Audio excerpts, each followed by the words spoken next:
Hi hello नमस्कार मंडळी, मी प्रीती तुमचं मराठी प्रीतीमध्ये खूप खूप मनापासून स्वागत करते। आज आपण आलो आहोत अकोला या ठिकाणी आणि या ठिकाणी मंदिर आहे सर्वज्ञ श्री चक्रधर स्वामी यांचं।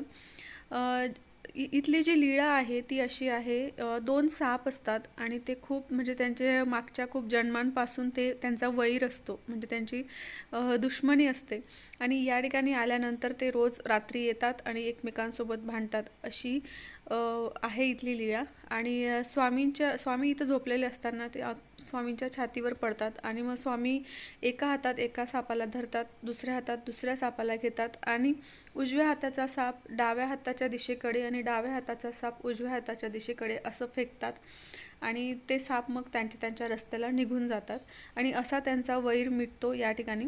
अशी इथली लीळा आहे। तर तेच हे मंदिर आहे। तुम्हाला दिसत असेल की स्वामींची मूर्ती खूप सुंदर अशी आहे आणि त्यांच्या दोघं हातांमध्ये साप सुद्धा आहे।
तर आता आपण जिथे आरती केली ते होतं जुनं मंदिर आणि इकडे हे नवीन बांधकाम झालेलं आहे आणि हे नवीन मंदिर आहे। हे पण खूप भव्य असं मंदिर आहे आणि खूप छान असं प्रसन्न वाटत होतं। या ठिकाणी सुद्धा मी तुम्हाला दाखवते मध्ये मंदिर कसं आहे ते।